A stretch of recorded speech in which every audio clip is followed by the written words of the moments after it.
Bonjour à tous et merci de nous retrouver pour cette session d'information. Le sommaire. L'unité doit se vivre et se manifester dans tous les domaines et à tous les niveaux de la vie. De ce fait, lors de la célébration eucharistique, qui est le sacrement par excellence de la communion, le Père Roland Malan a invité les chrétiens de la paroisse Saint-Mathias Kalemba Mulumba de Yopougon en ce 7e dimanche de Pâques à l'unité de toute l'Église entre les baptisés, entre les prêtres et les baptisés.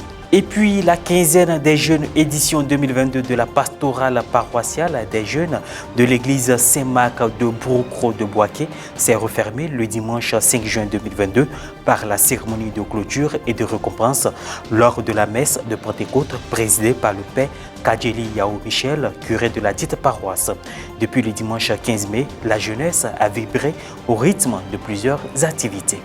L'évangile peut être le point de départ d'une méditation de l'unité des chrétiens qui n'est pas encore réalisée dans l'Église, le corps mystique du Christ. Lors de la célébration eucharistique du 7e dimanche de Pâques, présidée par le père Thierry Michel Mobio, curé de la paroisse Saint-Mathias Kalemba Mulumba de Yopougon, le père Roland Malan, se référant au texte liturgique, a dans son homélie exhorté le peuple famille de Dieu à l'unité. Dans ce monde où nous sommes, les loups sont là.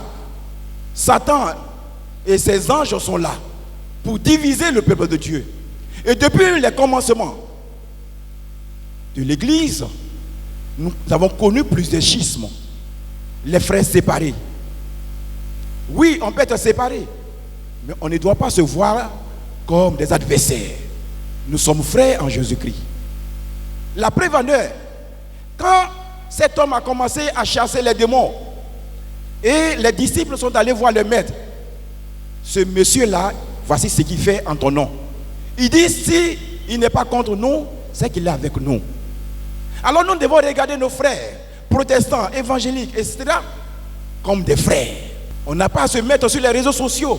Dit telle région, non. Nous sommes appelés à être un. Et dans notre famille, l'église catholique, nous devons être un. Du pape jusqu'au laïc, nous devons être un, église famille de Dieu. Et à Saint-Mathias, depuis que je suis là, c'est cette unité que nous avons vécue. Et nous continuons de vivre cette unité. Voilà pourquoi notre troisième prière, au niveau de la prière universelle, parle de cette unité, d'une part, entre les fidèles et le clergé, et d'autre part, entre le clergé lui-même. Nous devons être un pour bâtir l'œuvre de Dieu. Quand il n'y a pas d'unité, on ne peut rien faire. C'est dans l'unité qu'on reconnaîtra, oui, les disciples du Seigneur, soyez un. Et c'est un vœu qui tient à cœur au Seigneur. L'unité des enfants de Dieu. Ici, il met en exergue la Sainte Trinité. Dieu le Père, le Fils et l'Esprit Saint unis. Nous devons être un.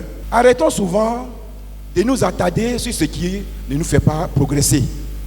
On m'a frustré.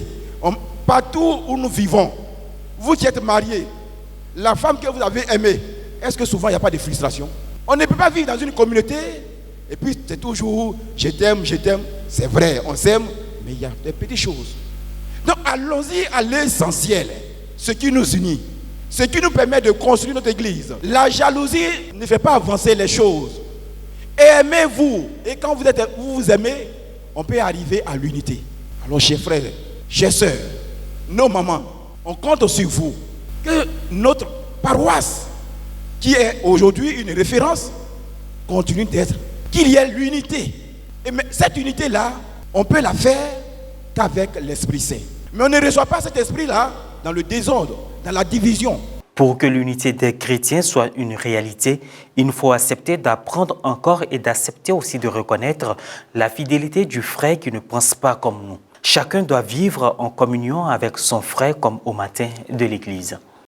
L'évêque du diocèse d'Abengourou, Monseigneur Boniface Ziré, a procédé à la pose de la première pierre de la chapelle du sanctuaire Sainte-Famille de Nazareth de Kizito le lundi 6 juin dernier lors de la célébration de la Pentecôte. La cérémonie de la pose de la première pierre du sanctuaire Sainte-Famille de Nazareth de Kizito a été précédée d'une messe d'action de grâce qui a conclu la grande nuit de prière organisée au sein du sanctuaire par la coordination diocésaine du renouveau charismatique. La première quinzaine de la jeunesse initiée par la pastorale paroissiale des jeunes de l'église Saint-Marc de Brocco de Boaké s'est tenue du dimanche 5 mai au dimanche 5 juin 2022. Objectif, permettre aux paroissiens de vivre l'esprit de famille par son dynamisme. Reportage Firmin Suini, commentaire Maria Bissier.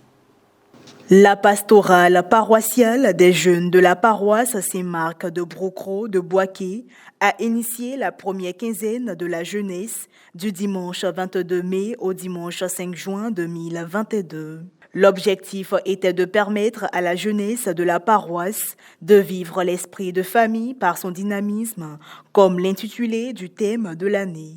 Au cours de ces moments, la jeunesse paroissiale a vibré au rythme de plusieurs activités, entre autres une visite à la basilique Notre-Dame de la Paix et à la fondation Félix Houphouët-Boigny de Yamoussoukro, des concours culinaires, de karaoké, des jeux bibliques et un tournoi de football qui a vu la participation des équipes pastorales paroissiales des jeunes du doyenné Monseigneur Vital Yao du diocèse de Boaké. La cérémonie de clôture et de récompense s'est tenue le dimanche 5 juin dernier lors de la messe de Pentecôte à la paroisse Saint-Marc de Brocco de Boaké en présence de nombreux fidèles et de plusieurs personnalités dont M. Barro Souleymane, représentant du ministre du Transport Amadou Koné, par ailleurs parrain de cette cérémonie, et du Dr Kwaku Masselin, invité d'honneur et directeur général des établissements Henri Poincaré de Boaké. Cette messe a été présidée par le père Kadjeli Yao Michel, curé de la paroisse. Dans son homélie, il a invité le peuple de Dieu à vivre dans l'amour entre frères et sœurs. Il s'est adressé par la suite aux membres de la dite pastorale en les invitant à être dynamiques. Après ce temps, une procession de dons a été faite par les membres de la pastorale, suivie d'une quête spéciale dédiée au Fonds national catholique. Le rite de fin a été marqué par des interventions, notamment celle du mouvement de la jeunesse étudiante catholique GEC, qui clôturait ses activités en ce jour, et celle de la pastorale des jeunes de la paroisse qui, à son tour, a récompensé les vainqueurs des différents concours de la quinzaine. Cette messe s'est achevée par la récitation de la litanie au Saint-Esprit et de l'aspersion du siège pascal pour mettre fin au temps pascal. Quelques propos ont été recueillis à la fin de la messe. Je dis merci à la jeunesse, au bureau d'organisation et à tous ceux de près ou de loin qui m'ont soutenu en prière comme dans des actions. Je ne pensais pas avoir tout ce monde autour de moi ce matin. C'est une très grande joie. Le dynamisme, c'est vrai que le père a pu dénoncer le manque d'engagement, certainement de la jeunesse, certainement conduit à l'échec. Mais je pense que tout est dit bon, c'est la première édition. Donc il est important quand même que moi, à mon petit niveau, je puisse encourager, féliciter d'avoir essayé, d'avoir organisé cette quinzaine. Alors la PPJ, disons qu'aujourd'hui, elle est envoyée en mission, elle est appelée donc à faire connaître l'évangile au monde entier, l'évangile à tous ceux et celles qui ne la connaissent pas. C'est une coïncidence heureuse et je dirais peut-être que ça serait donc comme les apôtres à Jérusalem ou bien tous ces peuples-là qui sont venus et qui sont allés donc diffuser donc, le message. Alors les jeunes aussi donc, sont envoyés en mission, c'est une coïncidence. Donc si je les encourage, les bonnes missions, la mission n'est pas facile, mais avec le Christ, je dirais qu'on triomphe toujours. Et voilà, cette édition se referme sur cette note d'information. Merci de nous avoir suivis. Merci de rester sur Ecclesia TV.